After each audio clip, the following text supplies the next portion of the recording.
Hello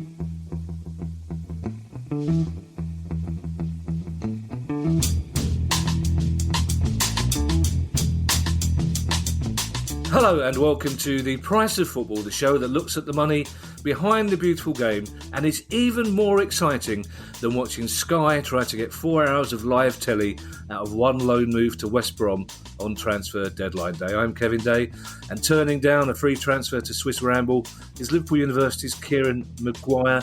Kieran, a predictably quiet transfer window, I guess?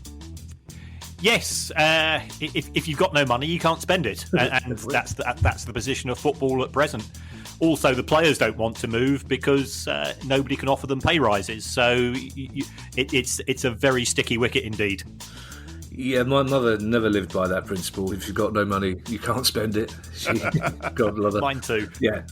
Maybe something to do with where they're from, Kieran, who knows.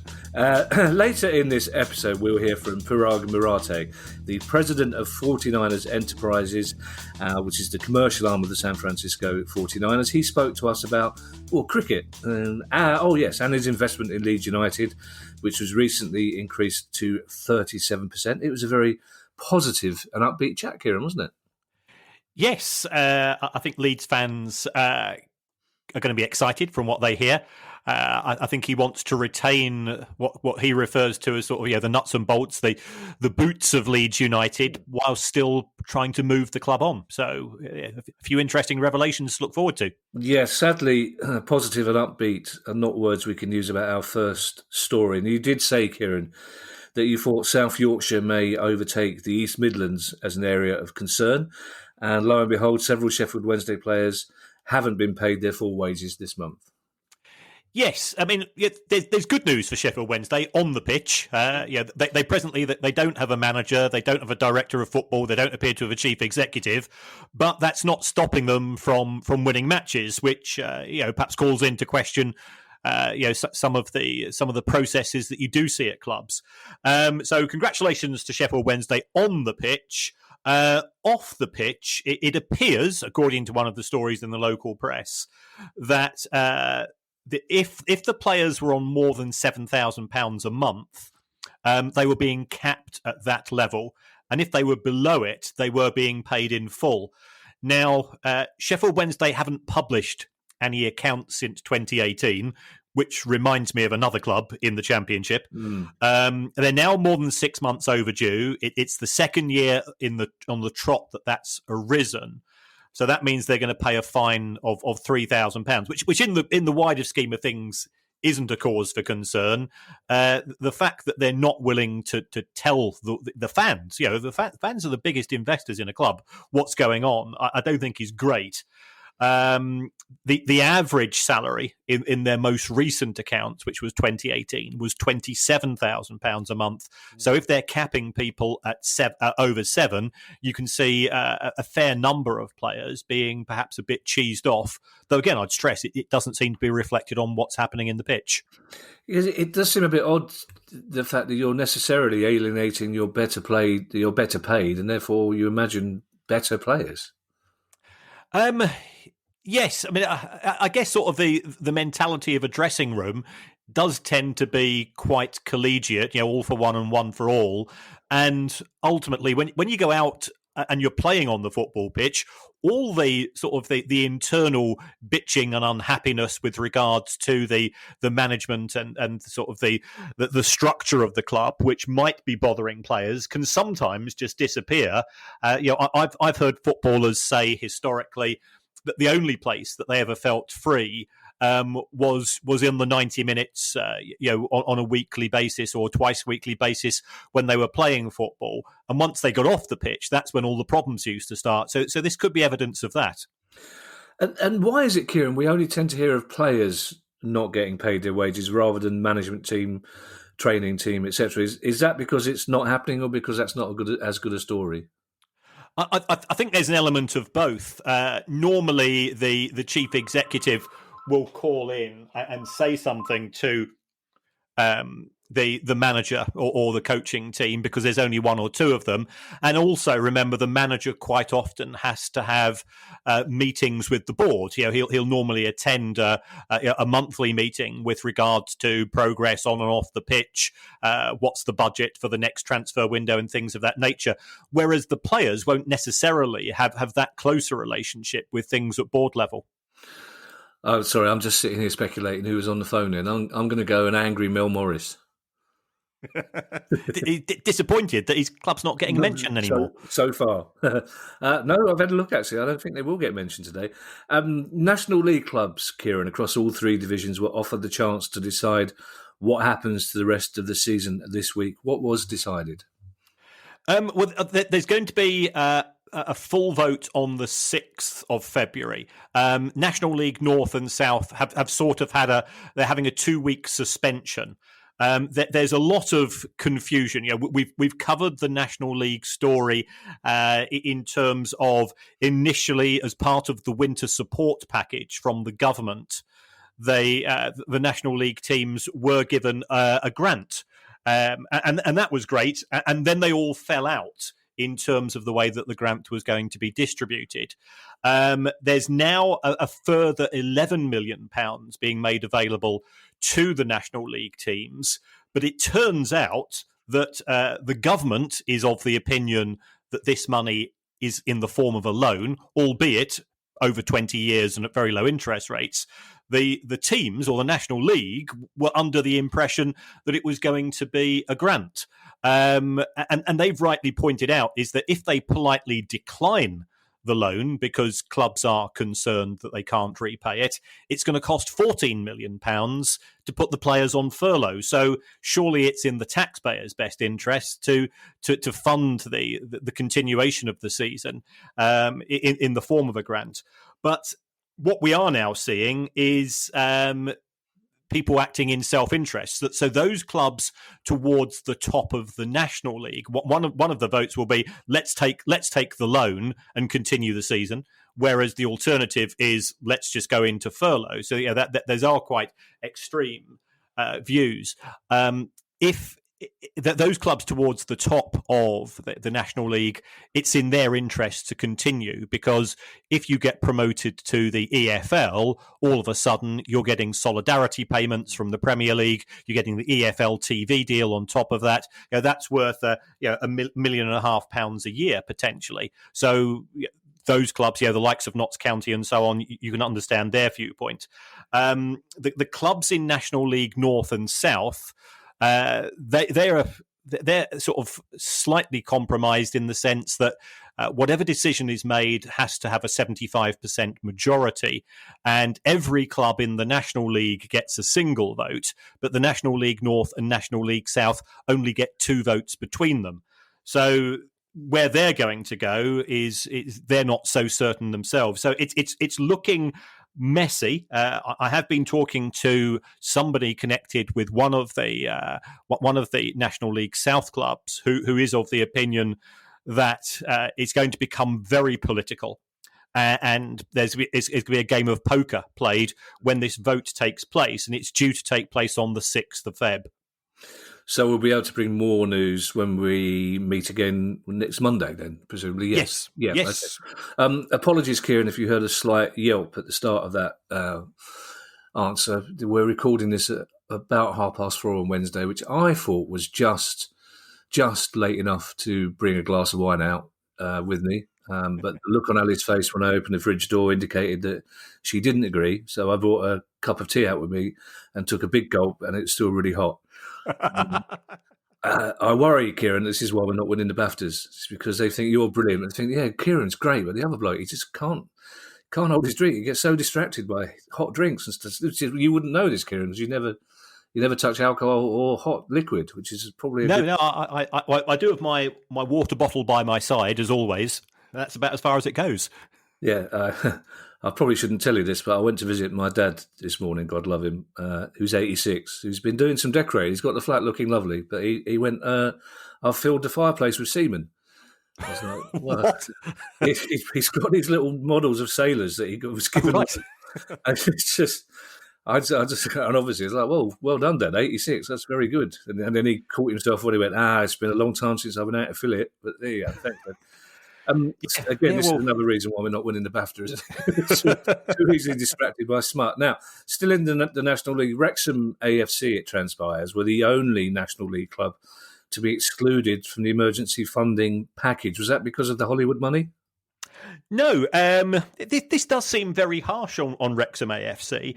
It was determined that because they are physically located in Wales, and despite the fact that the National League is an English competition, that they were not entitled to a share out from the upcoming deal.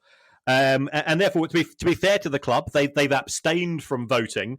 And Rob McElhenney cheerfully tweeted, well, effectively, bollocks to you lot. We don't need the money. Because he and his partner are going to be in a position to perhaps make up for that. But it does seem very harsh at a time when the government does seem keen to promote the union, for want of a better phrase, that it's excluding clubs who are physically located in Wales from central government payments. But that makes no sense. I mean, surely Wrexham, much as we discourage people from taking legal action, but if Cardiff, Swansea and Newport aren't excluded from solidarity payments or government grant, why would a team in the National League be? That doesn't make sense. That seems grossly unfair. It does on the face of it. I mean, there has been there is an equivalent of the winter support package from Holyrood affecting clubs in Scotland, and I think a few of the SPFL clubs are trying to apply for that and things of that nature. But it looks as if this particular responsibility has been devolved to the individual parts of the UK, and therefore it's up to the Welsh government and Scottish government to decide on distributions to individual clubs there. And one can only presume, and I must confess, I've not checked up, but I've not seen anything from the Welsh government with regards to a package which would impact upon Wrexham AFC. And another club in the National League, Chesterfield, has furloughed some of its players.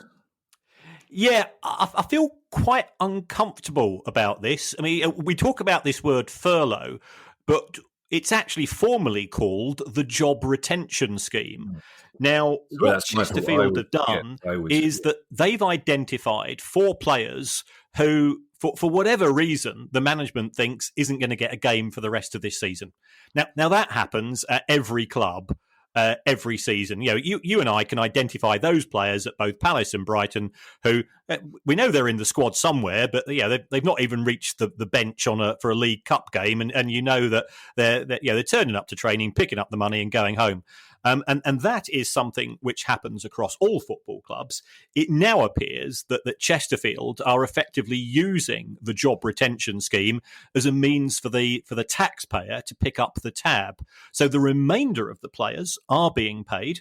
But these players are being paid effectively by the taxpayer. My understanding is that under the job retention scheme, under the furlough scheme, the government picks up 80% of, I think, is it the first £2,500 per month. It looks as if the club is going to make up the remainder of their pay packets.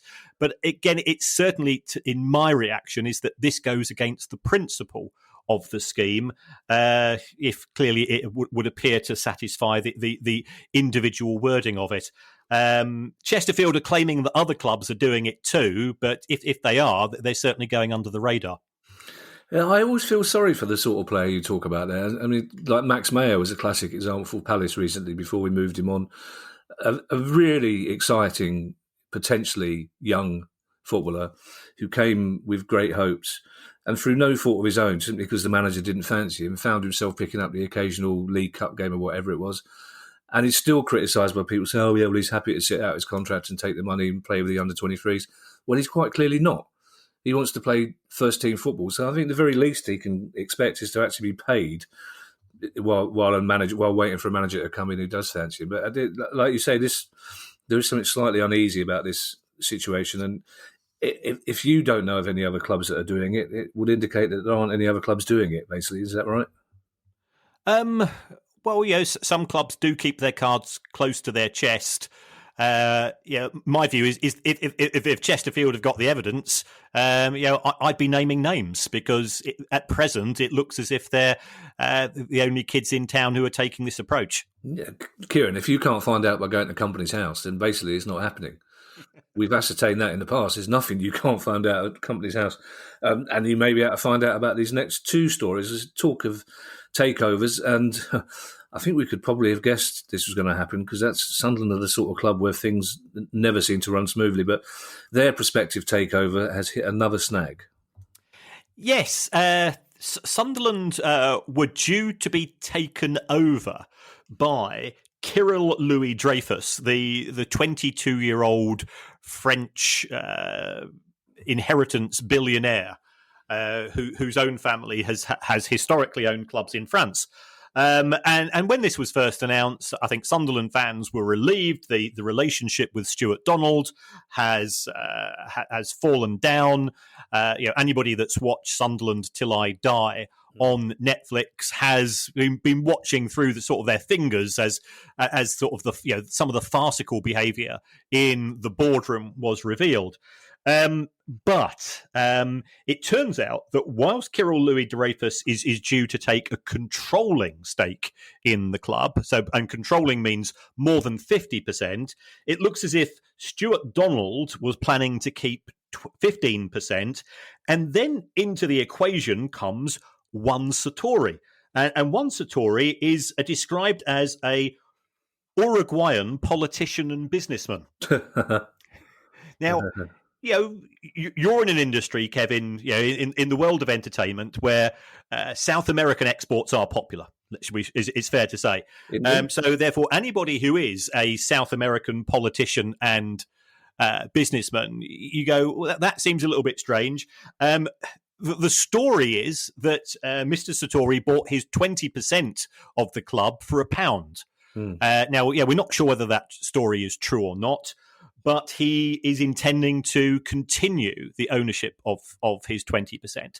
Then into the equation comes the EFL, and the EFL said part of the owners and directors test is that the key shareholders have to commit to finance and fund the club for the next 2 years. So therefore, Sartori and Donald would therefore be included within that. And it looks as if they'd turn around and say, well, hold on, we thought that this new guy was the only person. And here we're entering what's referred to in a sort of partnership law as joint and several liability. Whereas if there are 3 or 4 of you involved in a business, if one of you fails to pay the bills, then the remaining partners effectively become responsible for them.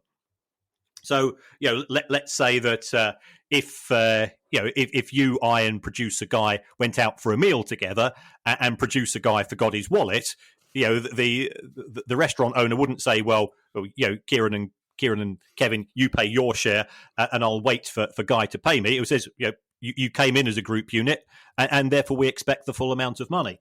So that's where the problems start to arise, because Sunderland have run out of their parachute payments.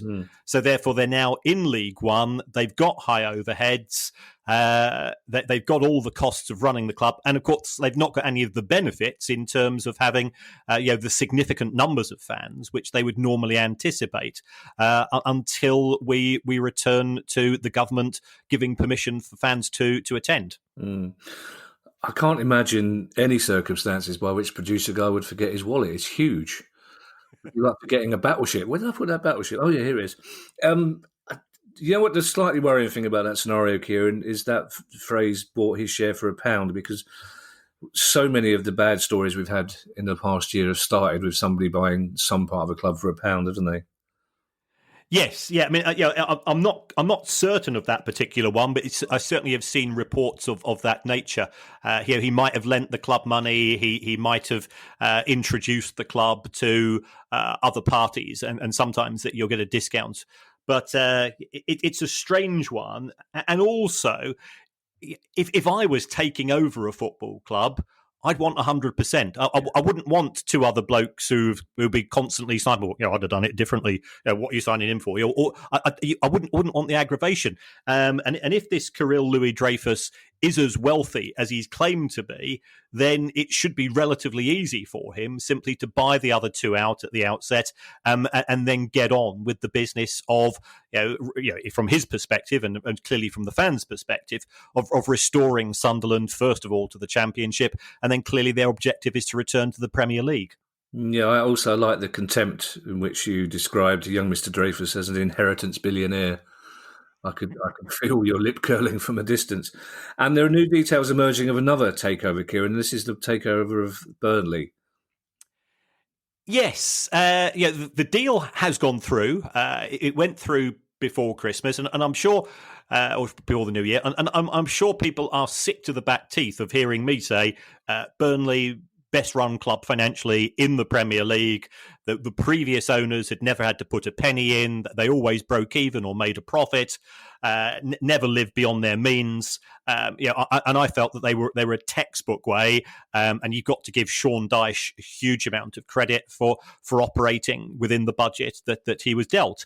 But on, I think it was Monday night, a journalist from the New York Times who's written a book on some of the unusual activities in football, he put out a very cryptic tweet saying that there's interesting talk about the owners of a newly acquired Premier League club scrabbling to raise £30 million by trying to sell an equity stake at a far higher valuation to repay the debt owed to the previous owner. And everybody's going, well, it's only one deal that's just gone through as far as the Premier League is concerned recently, and that's to do with Burnley. But he wouldn't go any further, and everybody sort of eyebrows raised. And then the following day in The Guardian, David Conn, who's a very good investigative journalist when it comes to football, and he's certainly held FIFA to their against the wall on occasions before through analysing some of their activities. He wrote an article to say that Burnley were £90 million worse off as a result of the takeover, because the new owners had agreed a deal for about 180 million, which they were paying in instalments. But it looks as if initially they've used 30 million pounds of Burnley's own cash, because Burnley are a well-run club, as we've established, and therefore they've actually got cash in the bank. And then they had borrowed 60 million. And again, we have covered this before, at an interest rate of around about 10%, it would appear. So they're going to have to find £6 million in interest each year. And the fans were going, well, initially, the new owners are talking a good game, and they certainly are. Just wait to the transfer window, and the transfer window came and went. Burnley didn't sign anyone. Now, the new owners, who are a company called AL Capital, they are convinced that they have the skills to take Burnley to be a successful club, despite all of these financial implications. And the reason why they think they can do that is because they're going to use artificial intelligence. They've got an app called AI Scout. And what happens is that if you think you've got the skills to be a footballer, you download this app, and then it gives you a number of drills. And based on you record this on your mobile phone, and on the basis of that, the artificial intelligence will determine whether or not they think you've got it to become a professional footballer. Now, I feel slightly concerned here. There's an awful lot of people who think they know how to identify a footballer. Doing keepy-uppies on a mobile phone is one thing. Doing it on a wet Tuesday in Stoke is another, as we've established on many an occasion. So there is certainly a risk element to what's happening in terms of the new owners.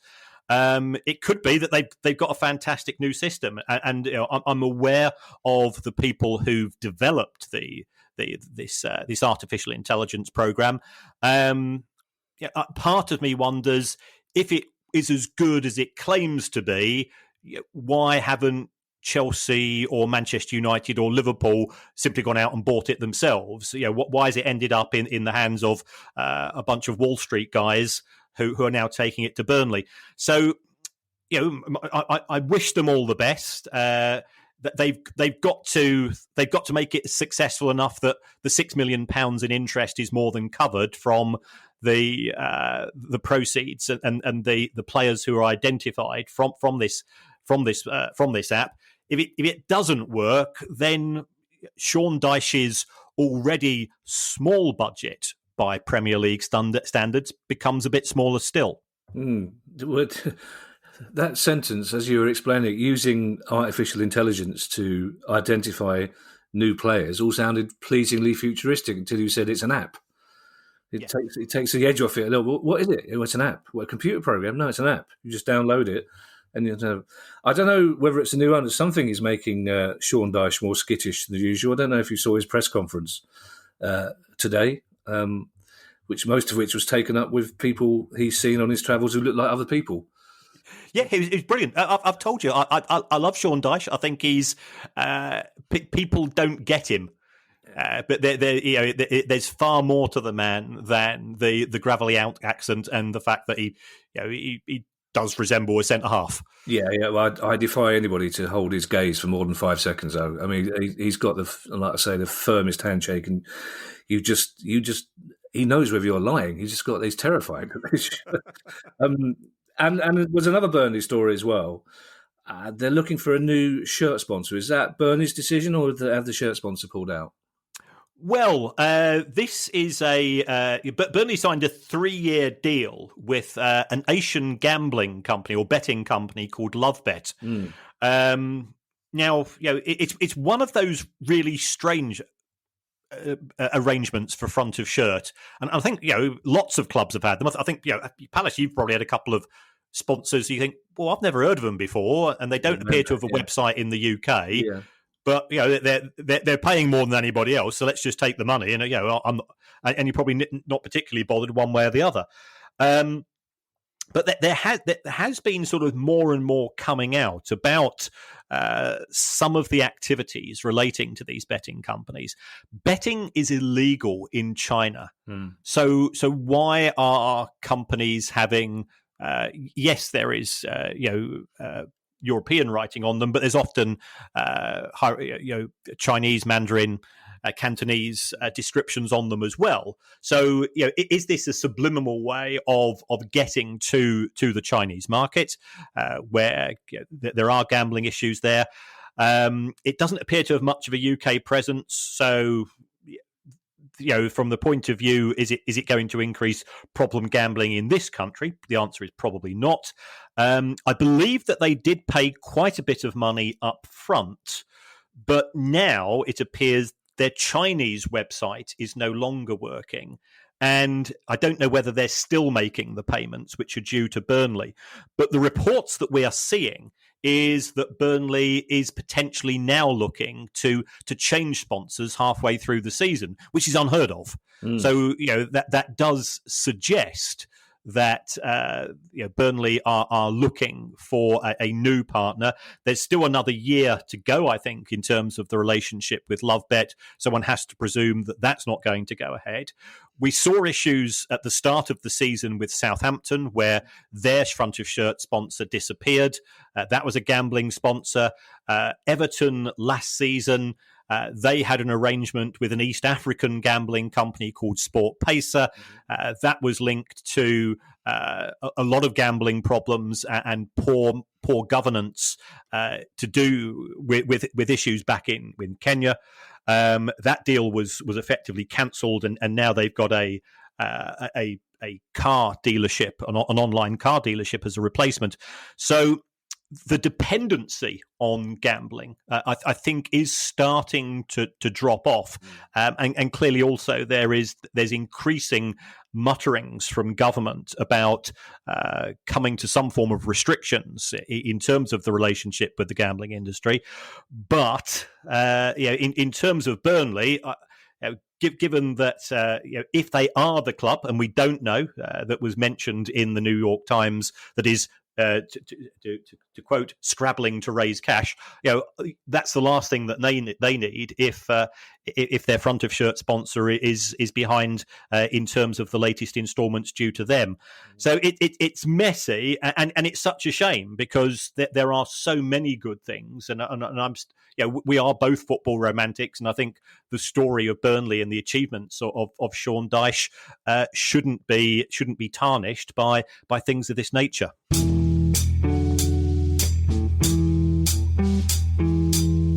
This episode of The Price of Football is brought to you by designer sportswear brand Fugati. Fugati specialises in making bespoke, fully customisable football kits for teams at all levels, so you, your teammates and your fans can all look your sharpest on match days. With a huge range of colours and designs on offer, they've got something for every team, and it's all made to the highest quality without you needing to break the bank. Yeah, and the company's also got plenty of football pedigree. The former Watford, Swansea and Sunderland striker Danny Graham's an investor, and it's run by one of the owners of Sittingbourne FC. They've also got their own brand of athleisure wear, which is a really groovy name, for both men and women, including tracksuits, jumpers, T-shirts and caps. So take a look at the website and follow them on Instagram to see their full range. Although they probably don't do them in my size. But if you want your team to have a totally unique kit for next season, go to fugati.co.uk and get 20% off their kits and clothing until the end of March 2021 using the code PRICEOFFOOTBALL. That's fugati.co.uk using the code PRICEOFFOOTBALL.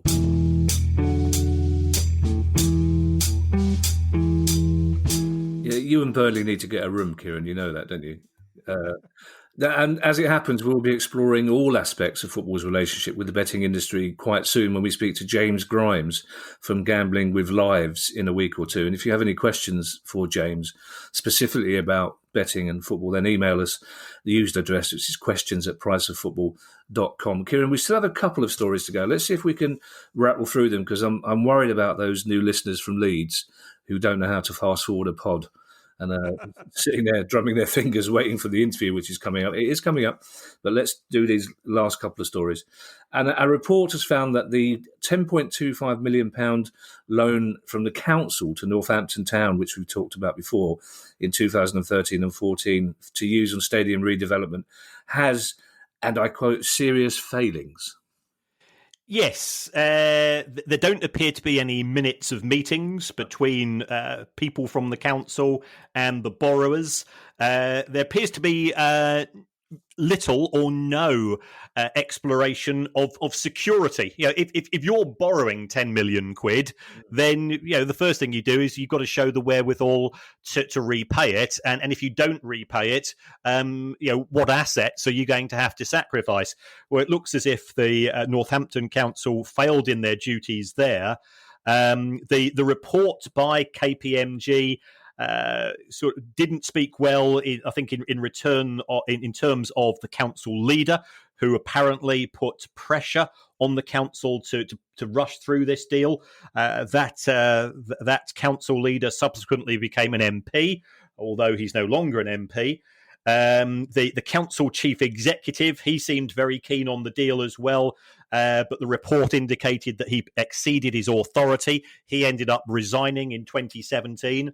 But worst of all, the local taxpayer has lost 10 million quid, and it would appear that public money has been lost, and there's at present little sight of it returning. Well, we'll keep an eye on that one. How many stories do I promise to keep an eye on? We've got a huge list, haven't we? I imagine Guy's taking notes on his solid gold paper. We recently highlighted a positive story about Gillingham. This one, not so much. And it involved the independent football ombudsman. And I have to admit, Kieran, I didn't even know there was an independent football ombudsman. What does he or she do? It's there to resolve disputes between stakeholders, normally in the form of fans, but the clubs themselves. So to prevent the need to go through to a small claims court or things of this nature, it's a mediation service. I must confess, I hadn't heard of it doing very much either. So you're not alone there. This is in respect of a Gillingham fan who'd been following the club, been a season ticket, been knocking around for over 20 years.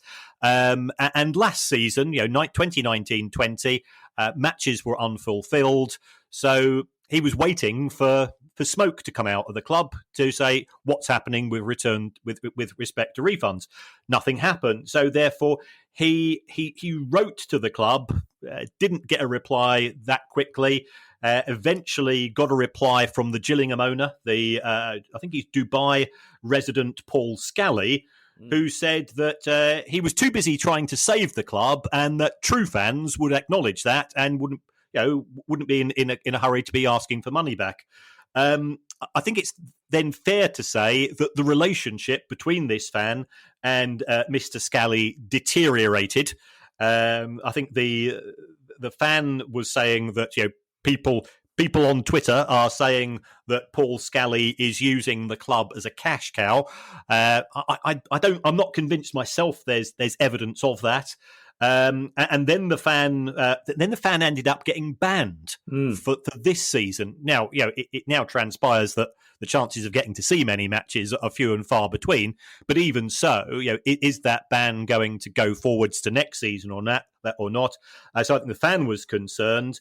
The irony of ironies, because he was being banned for this season, the club therefore refunded his 1920-21 season ticket money. And the fan built up a 35-page dossier of communication between himself and various people at the club. And then it went off to the IFO, the Independent Football Ombudsman, whose recommendation was that, first of all, Gillingham give a clear statement with respect to refunds, and I'm astounded. It's February 2021. Football stopped realistically in March 2020. If the club is still being vague as to its processes and actions in terms of a refund, doesn't reflect particularly well in respect of the club.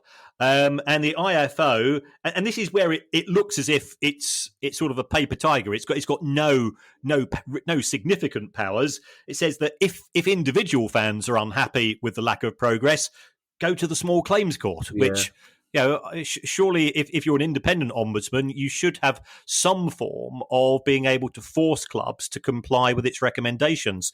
And this would indicate that it just seems to be there sort of as a placeholder as much as anything else. From a PR point of view, it's very easily resolved, this issue, as many clubs did, by saying, look, actually, we would rather not give refunds for this reason. But of course, if you feel that you want the money back, you can have it. And as we know, 80-90% of the fans would say, no, keep the money. It doesn't take a lot of doing, does it? And you allow these things to carry on and fester. And other fans instinctively will always take the part of the fan in here. So it's such a shame that only a couple of weeks ago we talked about that brilliant story about the school that Gillingham are funding, and then this tarnishes it a little. Now, we have one more news story before our interview with Paraag Marathe, and it's an American story, because Major League Soccer has issued a memo to its teams and league staff instructing them to prepare for a work stoppage. Yes, this is sort of a classic. You and I are both old enough to remember industrial disputes going back to the 70s and 80s. This is owners versus players. The owners are trying to force through concessions from the players who have already agreed to pay cuts. Yep. The players are saying, well, we want something from this in return, in terms of perhaps some longer form of security. There is a collective bargaining agreement between the MLS and the union, which relates to all the terms. The players had agreed to halve their entitlement to media rights. So I think the union has given up a fair amount here, and there doesn't appear to be a lot of budge coming from the ownership side of things. The MLS season is due to start on the 3rd of April, and training commences on the 22nd of February. But the MLS is now getting quite aggressive and is sending out memos to say, well, we're now thinking of going through the lockout route, which means the players won't get paid, which isn't going to help the sport. And if they do go down that particular route, I think this is pretty much an own goal. The MLS is still fighting for space in terms of the attention of the armchair viewer in particular.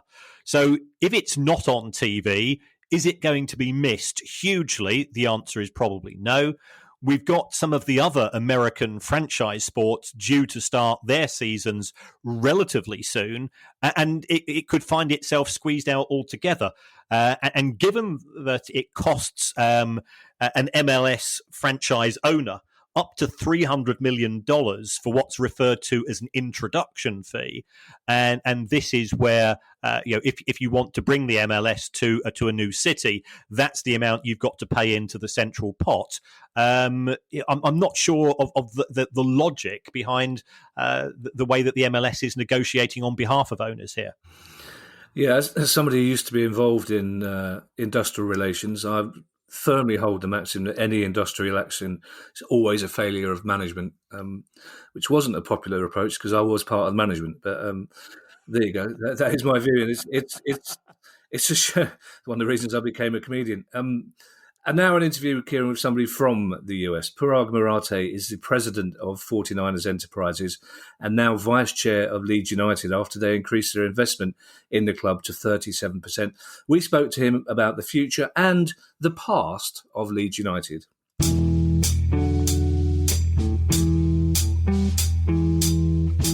Paraag, thank you so much for joining us. Apologies in advance if Kieran and I start bickering or finishing each other's sentences. We've been together on this pod a long time. Not a problem. First of all, just a general question to introduce yourself and what we're talking about today. Tell me the thinking behind that original acquisition of the 15% stake in Leeds United. So 7 or 8, actually, sorry, let me even completely rewind to 12 years ago. I did a tour in the UK and a little bit across Europe of looking at all of the football stadiums there as we were going through the process of designing and trying to design Levi's Stadium. I went across the pond to see if I could steal ideas for how stadiums were built, how they set up their supporters area, things like that. So I spent a week and a half, 2 weeks visiting almost every stadium in the Premier League. And came back with a big appreciation for European football and particularly English football. And so I started to do a little bit of homework in the early 2010, 2011 timeframe of clubs. And I just kept coming back to Leeds in terms of the club's history, the fan base, the global fan base, the great success they had had and how they had fallen on hard times since then. And in many ways, I saw it very similar to the 49ers from the early 2000s, where we had fallen on hard times. We, at the time, were playing at the oldest unrenovated stadium in the NFL. And a team, the 49ers, enjoyed great success in the 80s and 90s and then struggled some. And we rebuilt and transformed the 49ers organization, starting with building Levi's Stadium, as well as improving our on-pitch performance. And I just saw and revitalized a fan base, and I saw strong similarities with Leeds. And so I actually struck a partnership, what we called a strategic partnership, 3 ownership groups prior to Andrea, or 2 ownership groups prior to Andrea, and announced a deal publicly where we didn't invest any money, but we were going to just share business practices and we were going to lend some of our expertise. Fortunately for me, that deal never materialized because that was with an ownership group that didn't necessarily end up in the best way for Leeds. And so and we each went on our way. And then Andrea and I met through a mutual friend in 2000, I don't even know, 14, 15, 16, sometime around then. I think it was 15 or 16. Nothing prior to him buying Leeds, and us just we struck up a personal kinship and friendship. And he came out and visited. I spent the day with him, gave him a tour of Levi's, took him to dinner. And it was actually maybe a year after that or 6 months after that he bought the club. And I reached out to him and said, hey, wait a second. This is a club that I'm interested in too. And let's find a way to get together. And so then that's how the minority partnership started in 17, 18 with us. where it was just us dipping our toes in the water. I just knew that Leeds had great bones and a dormant fan base ready to explode.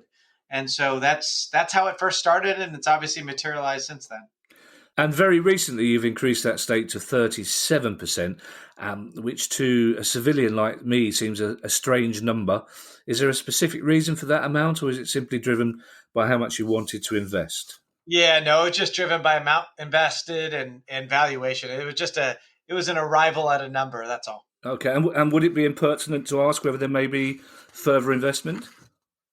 There could be, but like right now, we're just focused on the partnership. We're just focused. We're not even this 37%. It's not about how much money we're putting in. It's really about a deeper level of engagement. It's really about, and it's not just about me. It's about all of our people here at the 49ers. We've got a great team of executives, and us getting now more involved and sort of woven into the business operations and football operations at Leeds, and trying to help the club maintain success. Now, I mean, you're playing some wonderful football at the moment. We're recording this after the game away at Leicester, which you've thoroughly deserved to win. I mean, you're a joy to watch, but Kieran and I are old enough to remember the Leeds side of the 1970s, which were an amazing football team that had, shall we say, a robust physical approach, a bit like the Oakland Raiders. When you invested, were you aware of that history, or were you only interested in future potential?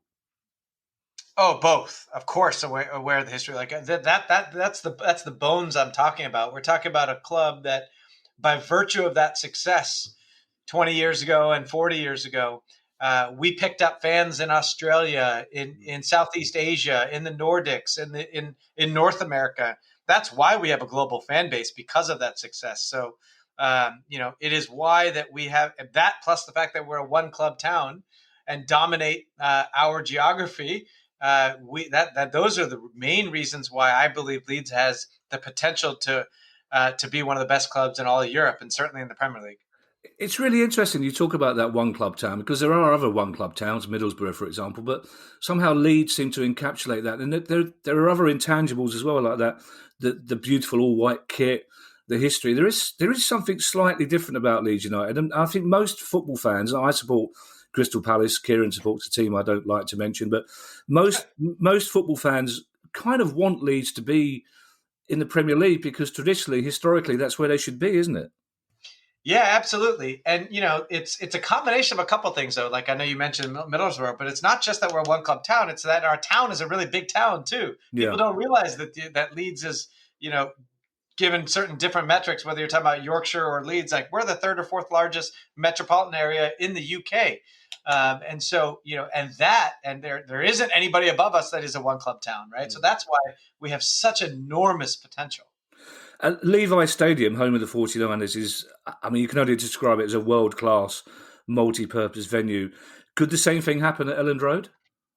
Yeah, certainly. But that's not the goal. The goal is to make it a best place to build ourselves a nice home field, home pitch advantage, and have it be a competitive advantage. Well, yes, we want to modernize the stadium. Yes, we want to make the experience better from a hospitality and premium standpoint.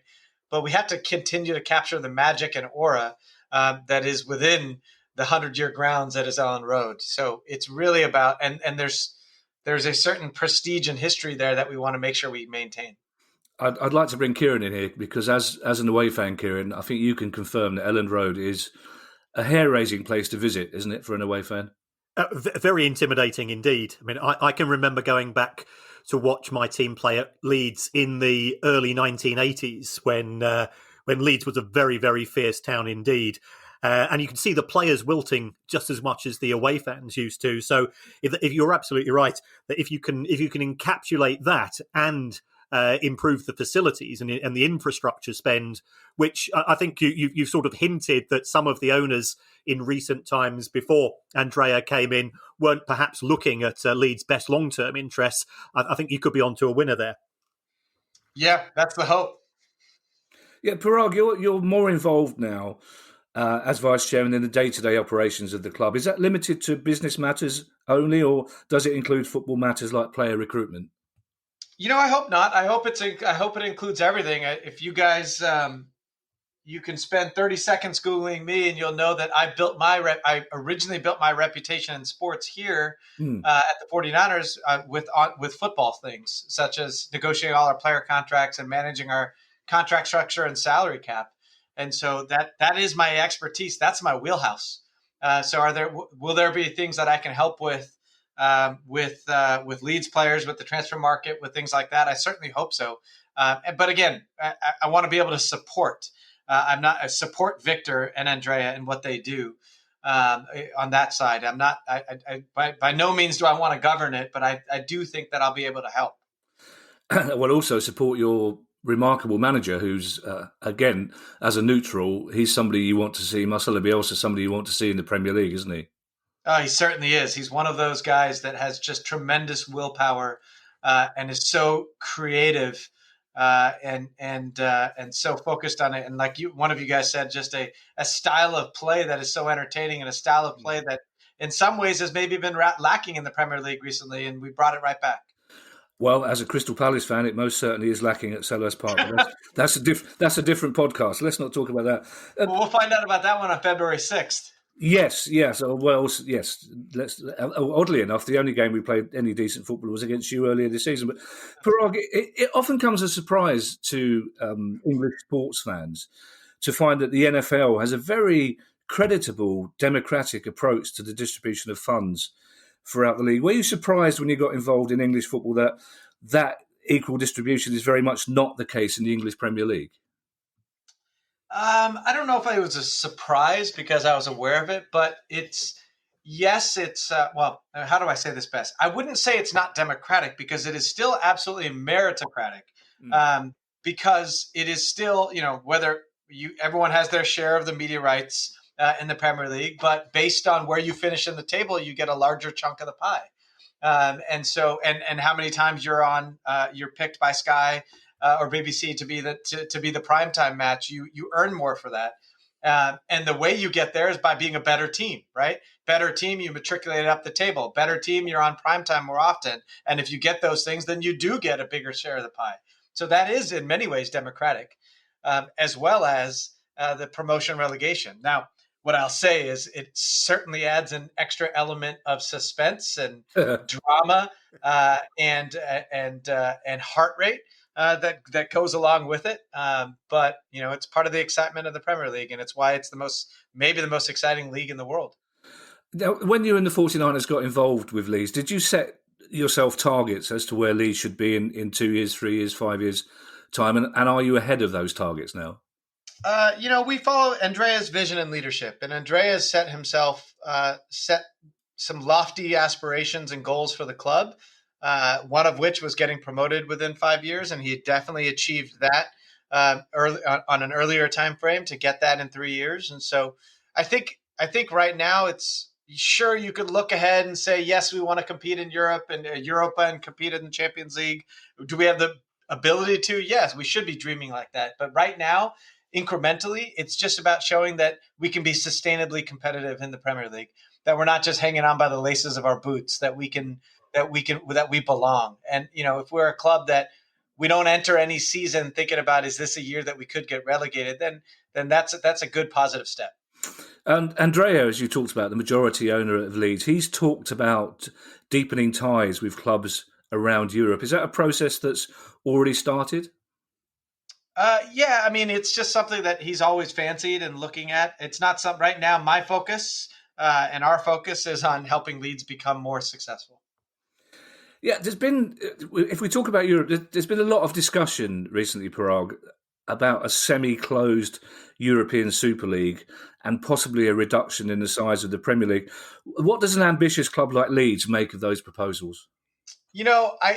I don't know the details of those proposals, so right now for me it's hypothetical or it's secondhand and based on what I read in media outlets and articles. So I can't speak too much for it, but I can say I do like the meritocracy that they have in the Premier League. I do think it's set up well for if a club is successful and good, they get to move up the table and earn more and earn more opportunities to compete in European competitions. And I think the current setup is good. I like it. And so I don't hope it changes. If I could bring Kieran in here again, Paraag, because he moans. But technically, both of us work on this podcast, and he moans if I don't include him. But Kieran, you've always talked about. You've been a fan of Leeds as a well-run club, a potentially massive club in of course in the English Premier League and in Europe. What do you think the potential Super League? How would that affect Leeds? My concern for a club such as Leeds, and I think you can also include other clubs such as Aston Villa, Leicester, Wolverhampton Wanderers, Newcastle, if they had a new ownership structure, is that trapdoor could be closed, which I think would be scandalous. Because to see a variety of clubs in Europe, I think is fantastic. And for too many years in recent times, it has very much been a closed shop as to who can access it. So my concerns is that if the proposals for, say, 15 out of 20 teams are picked on invitation only, and therefore there's 5 clubs in the whole of Europe scrabbling over trying to get into the remaining places in some form of Champions League, that would be a backward step. And also, I think if I was a Leeds fan, for Leeds fans, the biggest matches of the season, Manchester United, Liverpool, and so on, and to go from having 38 games a season in the Premier League to 34. If I'm a local fan in Leeds, I think I'll be fairly disappointed with that. Well said, Kieran. Yeah, Paraag, there's 2 more questions I'd like to ask you about Leeds, and they're both sort of fan based, and then I want to move on to a completely different sport, if you don't mind. The first question is, and I think Leeds fans would like me to ask you this. At the moment, everything in the garden is rosy for Leeds. You've got a fantastic manager. I think you finished the game yesterday with 11 players that got you out of the Championship and into the Premier League, which is a remarkable achievement. You've got money to spend. If, God forbid, in the next season or 2, Leeds were not to have it as much as maybe they went back into the Championship, would you still be as committed? Would the investment from the 49ers still be there? Oh, yeah. This is not about being front runners because we're enjoying being in the Premier League. This is about a commitment to keep Leeds and Leeds on the right path to success and continue to grow and develop. If we have blips on the radar or obstacles, we'll get through them together. But this is not, by no means are we bandwagon front runners. We're in this for the long haul. That's a bandwagon front runners is another phrase I'm going to take away from this. Your management team, Paraag, in the States is famed for an innovative approach to business and sport. Do you think English football fans are quite as open to change as American ones are? Because we can be quite anxious about new things, English football fans. Yeah, innovation is not always just about change. It's just about improving what you already have. And so, like I said, Leeds has great bones. We're just trying to harness what the potential is here. And help it grow. And, I think the one big difference is this is not just an economic play for us. This is not just some detached, dispassionate investment. We're all in. We are riding the waves of emotion. It's 6:00 in the morning and I'm waking up my kids because I'm screaming when they first scored the first goal yesterday. It's this, this is about passion as much as it is about investment. And so hopefully that differentiates us from some other examples of American ownership in Europe. It's such a shame, isn't it, Paraag, that Leeds United and their brilliant fans have waited so long to get back in the Premier League and they can't get back into Elland Road. That's so frustrating, isn't it? Yeah, it's too bad. I hope to be there that first time that we're able to get back in Elland Road because it's a special place. Now, in the short time that we've known each other, Paraag, it's clear that you're an upbeat, energetic sort of chap. And also, you must be very optimistic because you're chairman of USA Cricket, aren't you? Yes, I am. Yeah. And you plan to establish cricket as a US sport by 2030. Kieran and I are huge cricket fans. We both love cricket. I'm a big Surrey fan. He's a big Sussex fan. But even we think that target may be a little bit optimistic, is it? So what I'll say there is I can just bring it back to one sentence, and then it's on us to deliver it. That sentence is that we're talking about the second biggest sport in the world. Yeah. And we in the U.S. are the largest media market in the world. So you've talking about the second largest sport in the world having an opportunity to be successful in the largest media market in the world. It doesn't matter what sport. It could be widget ball. It doesn't matter what sport it is. That just smells of opportunity, right? Now it's on us to deliver on that. And obviously financial resources and means do enable you to do more, and actually then enables athletes to either come here and play in the U.S. or enables the dream for young athletes here already domestically to realize that there is an opportunity for them. And in time, we can develop the sport here. And we do think that we can become one of the 12 full member nations, and we do think we can be competing at the highest levels in 9 years. I think if we're able to get Major League Cricket, which is the name of our domestic T20 league that will start here next year, if we're able to get that off the ground, that gives us an 8-year runway to build a foundation of success. I don't think it's a stretch by any means. If we're talking about the 10th most popular sport and the 20th largest media market, then maybe you're right. But we're the largest media market in the world. We have the resources to be successful. It's on us to now deliver that. And that tournament you're starting next year, that's an IPL style tournament, presumably, is it? Yep, that's right. Well, that's really exciting. I mean, Kieran already travels all over the world doing all sorts of things, including watching cricket. But it would be lovely to know that America is a place we could go and watch cricket as well. One more question, Paraag, and thank you so much for joining us.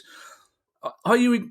I think I know the answer to this, but are you enjoying the journey so far in English football? I'm loving it. I'm loving it and I'm hating it because my blood pressure. My wife doesn't like the fact that, it used to only be 16 games, 49er games that I live and die by. And now I picked up 38 more. So it is, but I'm in all seriousness, I absolutely love it. And I watch every second of every match. I'm glad that you said you're loving it and hating it, because that's a proper English football fan's response. Yeah. Loving it first, then you think about it and say hating it.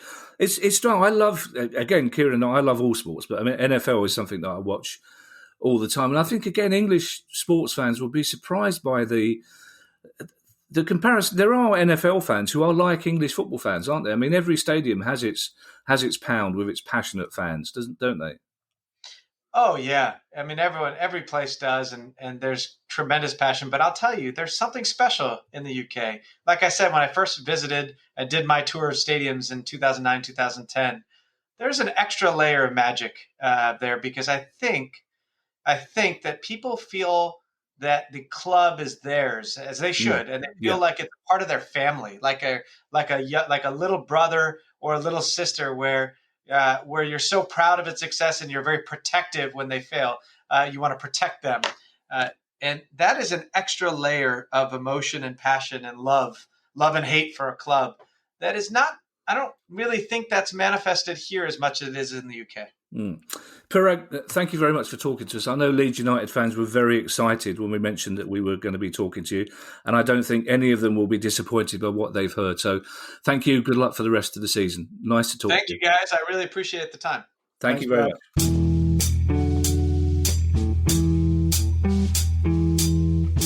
Kieran, he's obviously a very positive and a dynamic force. I wouldn't be surprised to learn that he was running on a treadmill while he was talking to us. He was brilliant, but he certainly seems to get Leeds United, doesn't he?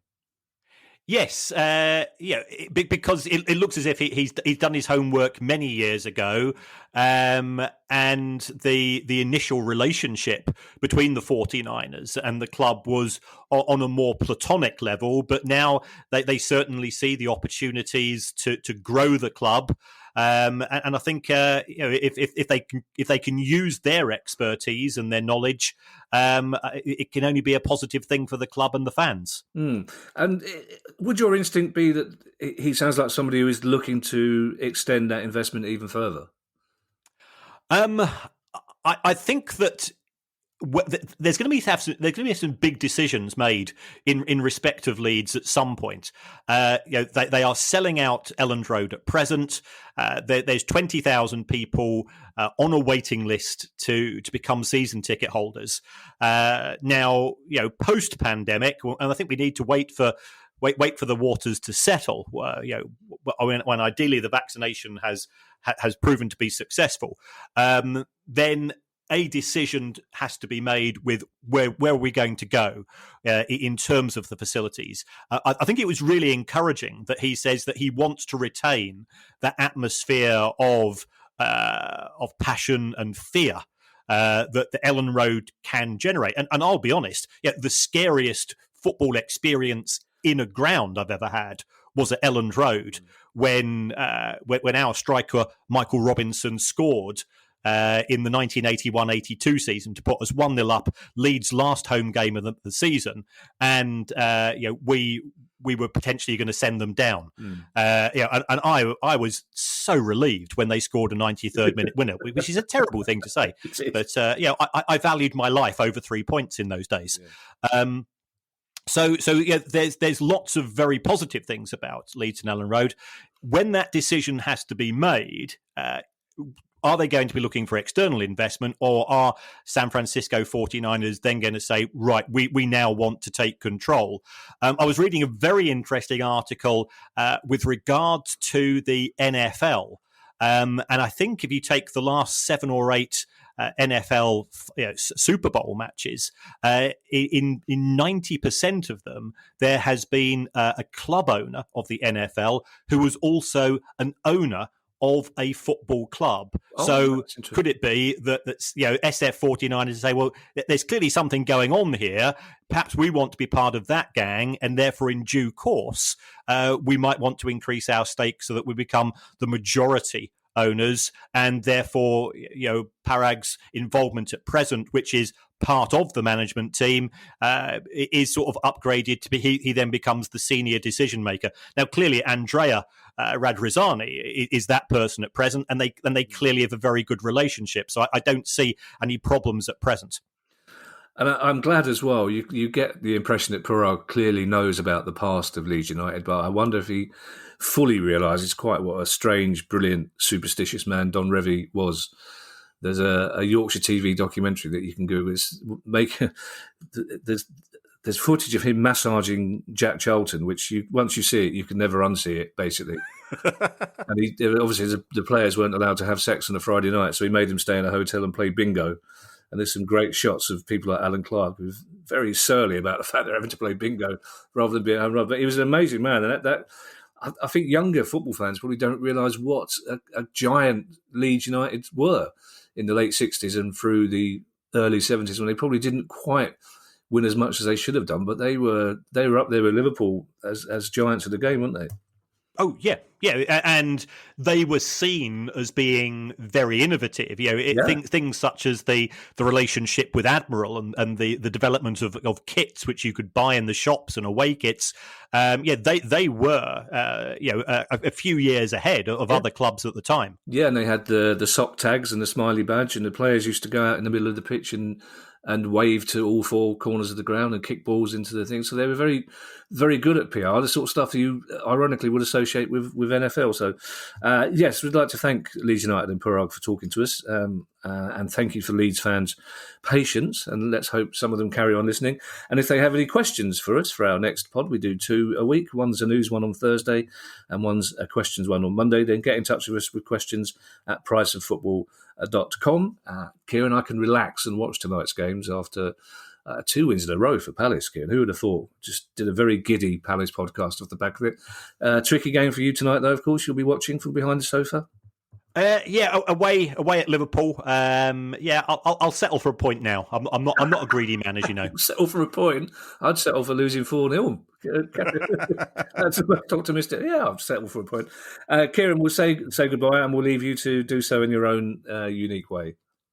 Okay, well, thanks to Kevin, thanks to Paraag, and if you've enjoyed the show, if you can press on that purple icon on your Apple phone app, or if you're using Android, Google Apps or whatever, if you're enjoying the show, it'd be great if you could give us a 5-star review. We don't understand why it works. If you should just say something, you can say when are they going to get the Swiss Ramble? When are they going to get rid of the smart? Doesn't matter what you say, but according to our leader, it makes a difference in terms of the charts, and therefore it allows us to have a bit of credibility when we timidly contact people such as the 49ers saying, we're two old blokes from South London.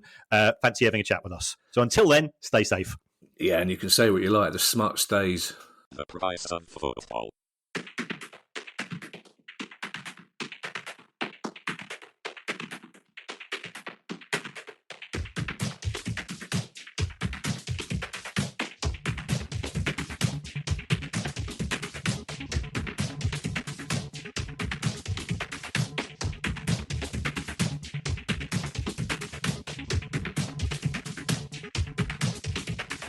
The price of football.